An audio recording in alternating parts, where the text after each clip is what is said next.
Hey there folks, it's Yat Kean here from Trend Ground. Alright, so in this video, I'm actually trying to learn whether this OnePlus Nord 3 is a mid-ranger or secretly a flagship killer. Okay, so let's dive in and learn more about it. Let's start with the design of the device, shall we? Okay, now when you are looking at the back of this OnePlus Nord 3, you definitely notice the Nord series iconic design, the double circular camera bump, and yeah, basically that's the iconic of it in the Nord series. As you can see from the Nord CE3 like design, yeah, this is actually carrying, I would say, continuing the momentum of the Nord design layout. Now, apart from the iconic camera bump, okay, you get a glass back cover, but this glass back cover is glossy and is easy to slip. So I have numerously tried to put the phone a bit to the edge, and it just miraculously just slip out for no reason at any surfaces. So my recommendation for you, get a case, or if you do not want to use case, please don't put it at the edge of the surface. You will definitely going to get this phone accidentally slip out for no reason. That's for sure. Now, apart from the back cover, let's talk about the ergonomics. Now, the ergonomics of the phone, I would highly say is pretty awesome to grasp onto it, because at the back cover you can see there is some slight curvature onto it. So this will allow you a better holding position, and pair along with the flat profiles on the side, it's really a fantastic feel to grasp it. Along with the flat display, yeah, definitely you are grasping with confidence on this OnePlus Nord 3. Now, let's talk about the rest of the design of the phone. Okay, now on the right side of the phone, you get the power button and the iconic OnePlus alert slider. Yeah, it's making a return back again. Volume rocker on the left side. Now at the bottom, you get the SIM card slot, USB Type-C charging port, speaker grill, and then on top you get another, I think this is a speaker grill for sure, and IR blaster with a mic. So basically, it's a straightforward device, and in terms of design, I won't think that it's going to be too sharp out or whatsoever. And for the Malaysian market, we are getting only misty green. Yeah, I'm not sure about the other market. I do notice that there is another black color variant for the Indian market, but Malaysian market, there's only one color for it, which is misty green. Now let's talk about the performance on the OnePlus Nord 3. So as you can see, it's powered by the MediaTek Dimensity 9000 chipset, paired along with 16 gigs of RAM. And for the virtual RAM over here, you can get it up to additional 12 gigs of virtual RAM over here. So allowing you to have 28 gigs of RAM. I mean, that is a bit kind of overkill over here for this mid-ranger here, which makes it like a flagship killer in 2023. Okay, now in terms of software over here, it is running the Oxygen OS 13.1 and running Android 13 as well. So for the storage wise, it is running 256 gigabytes of internal storage. Overall here, the specification, the MediaTek 9000 processor is a genuinely flagship performance, even though it's a little bit dated. Now for day-to-day usage, you don't really notice too much difference if you're someone that is using a flagship device before. Everything is silky smooth and paired along with the fast refresh rate on the device as well. wow, I think you just don't feel the slowness or whatsoever. Everything is fast, consistently adapting to what you demand, it delivers. Now, even for those who want to plan to get this for mobile gaming, it is a capable device for mobile gaming. I have tried out the Genshin Impact here on the device with the highest settings, 60 frames per second, turn on, just only turn off bloom and motion blur. It ran very consistently, very well. But my only gripe for the mobile gaming performance is definitely the thermal performance, because after like 8 minutes of gameplay, I noticed the top part of the phone, okay, somewhere over here, is really warm. So if you're someone that is not using a case, yeah, you do need to be aware about it.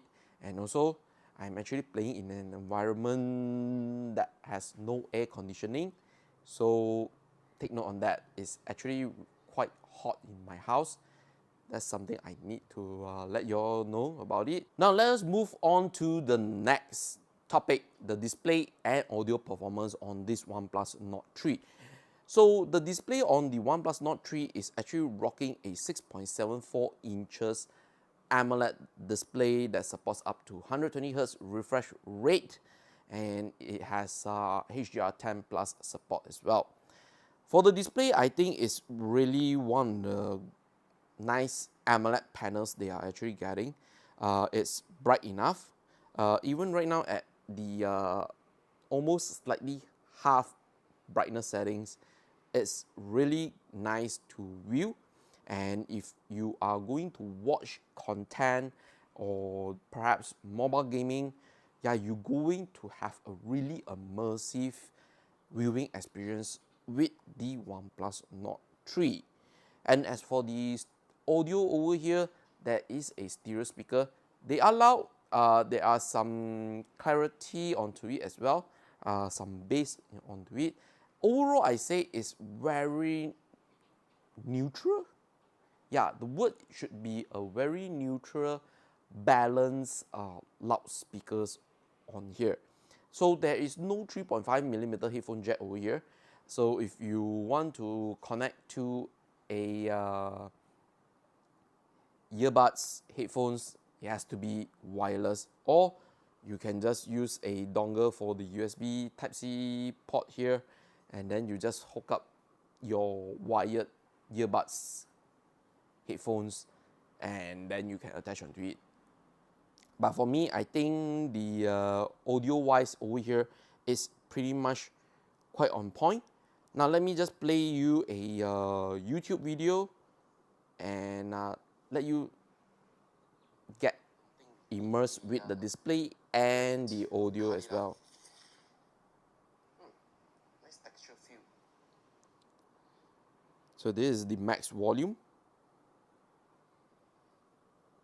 Man, that is a secure one. So here is the phone. Before we are going to check the phone. So as you can watch, it's really nice display and speakers set up over here on the OnePlus Nord 3. You are not going to get any shortcomings on this department. Alright, so let's now head over to the cameras on this OnePlus Nord 3, which is the interesting part for most smartphone topic to talk about. And it's going to be a long one, so bear with me. Let's start off with the camera specification, shall we? Now, the main camera on this OnePlus Nord 3 is the same, is actually using the same sensor from the OnePlus 11's main camera, which is the 50 megapixel Sony IMX 890 sensor. So there is a lot of share camera tag on the main camera, and also OnePlus also included their camera algorithm onto this OnePlus Nord 3. So the main camera performance will be definitely delivering flagship smartphone camera quality for the users themselves. Now, if we are going to talk about the other cameras, yeah, that is not really a flagship one. So for the ultra wide, is using an 8 megapixel sensor over here, and then the last sensor for the rear one is actually a 2 megapixel macro camera. For the selfie camera, that is actually a 16 megapixel selfie shooter over here. I think basically that's it for the specification over here. Now let's talk about the photography is actually delivering for the users themselves. Start off with the main camera. Photos here taken are very nice, very detailful. Dynamic range is splendid as well. You definitely won't find any fault over here, be it whether in good lighting condition or low light situation. But the cameras over here, it tends to turn on night mode automatically, and you can't do anything much, which is applied across the main camera, ultra wide camera, and the selfie camera as well. So this is something you should be taking aware of. So for the main camera, yeah, the photos being delivered is fantastic. Now for the ultra wide camera, I would have to say the photos look just slightly above average good, because it's just end day is an 8 megapixel ultra wide sensor, so you don't really able to demand too much from it. And in low light situation, the ultra wide camera, yeah, photos just look okay because it has automatically turned on the night mode. And for the 2 megapixel macro camera, I wouldn't be recommending you using it too much. Yeah, that's just my nitpick onto it. And as for the selfie camera, they look okay, serviceable for those who are actually trying to post a lot on the social media. They look stunning as well, okay, in good lighting condition. But low light condition, yeah, I will highly suggest you use the flash to increase the selfie photo quality onto it. Now let's head over to the videography on this OnePlus Nord 3. So the main camera can shoot up to 4K 60 frames per second, and I will have to say the delivery of the 4K video on the main camera is exceptionally quite good, to be honest. And if you want to do some content creation with the main camera, yes, it's definitely able to deliver the video quality you actually desired for. But for the ultra wide camera, it only shoots up to 1080p 30 frames per second. And one thing to note that this video feature on the OnePlus Nord 3 is unable to allow you to switch lens on the go when you are shooting video. Despite even you are changing into the 1080p 30 frames per second on the rear camera, you just can't switch from the ultra wide to the main camera and vice versa. And for the selfie camera video, I would have to just rate it. It's just doing quite a good job in terms when there is good lighting, but low light situation, definitely I highly suggest turn on the flash to increase the video quality. So this video is being shot with the front-facing camera on the OnePlus Nord 3, 1080p 30 frames per second. This is the video quality. How do you think? How does it look like? I think it looks good. Not bad, but I do wish it has 4K. What do you think? Let me know in the comments. Alright, so this video is being shot with the OnePlus Nord 3 front-facing camera in 1080p 30 frames per second. This is in low light situation.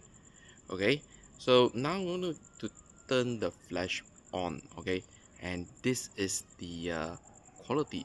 How do you think? I think with the flash on, it looks even much more better. Now, The final part of this OnePlus Nord 3 I'm going to cover is the battery. So this guy here is actually rocking a 5000 milliamp battery. And in terms of like battery life performance, I would have to say it will last you throughout the day depending on how is your usage. If you are someone that is heavy user, definitely you might need to charge it a little bit much more earlier, maybe around in the 6 or 7 p.m. in the evening. And for those who are actually don't like to have a downtime when they are charging, this OnePlus Nord 3 actually supports up to 80 watt super wood charge, which is included in the box of this device. Yeah, you have the 80 watt super wood charger and the cable as well to fully optimize the 80 watt fast charging. You can go and check out the unboxing video whereby I show you the 80 watt charger is included in the box of this OnePlus Nord 3. And I think overall here the battery department for the OnePlus Nord 3 is truly offering a flagship experience because you are really getting good battery life over here and a stunningly fast charging experience. Alright, so it's time to wrap things up on this OnePlus Nord 3 review with my final verdict. Now, because I'm shooting this video way ahead of the global launch and the Malaysia pricing announcement, right now I do not have the pricing and availability of this device for the Malaysian market. So I'll include them in the description and the comment section. Please do stay tuned about that. And now, coming back for this device, I think it's a really solid, secretly flagship killer device made by OnePlus themselves. You can see from the specification and features that it's actually offering is a really good flagship killer if you are considering to get a flagship killer smartphone in 2023. And certainly there are some quirkiness onto the phone itself. I'm not gonna lie about that. But if you oversee it, you are actually getting a really solid device. Yeah, you have incredible performance here with the MediaTek Dimensity 9000 chipset, along with its 16 gigs of RAM. That is already overkill, and it's going to meet a lot of the demands for like young working adults, the teenagers in the colleges, universities. This device is able to cope up with their demand in terms of like productivity, content creation, and mobile gaming. And for those who like the mobile entertainment on the go, the display and audio setup here is phenomenally good, along with the amazing battery life as well and fast charging support. Yeah, you can actually just optimize this device throughout like 3 to 4 years, and I think it's not a problem to use this device for a really long time period. With that said, yeah, surely if you want me to give a solid rating for this device, I'll give it a 4.2 out of 5, because I think this device definitely deserves its recognition as a flagship killer, not a mid-ranger. Alright, yeah. And what it's offering right here is a really solid deal, and I think if you can get one today, you will not be disappointed with its performance. So basically, that's all I want to say about this device. And special shout out thanks to OnePlus Malaysia for providing the sample loan review you need for review content purposes. However, there is no monetary involved in the review content. Therefore, there is no editorial input, no final approval is needed. Whatever I'm saying here is based on 2 weeks of using this device here. Okay, But do take note that there are like future software updates that might deliver a little bit much more different experience. So take note on that. So I'm Yat Kean. I need to sign out. And if you're still new to the YouTube channel, please continue to subscribe, drop some comment, like the videos, because it is really important for me to get more subscribers and viewerships and engagement as well, in order for me to keep getting more device to let you guys know what I felt about the device. Okay, and do let me know if you want me to test out what kind of other mobile gaming on this device as well. So I'm gonna sign out. Stay safe and keep watching contents on Train Ground.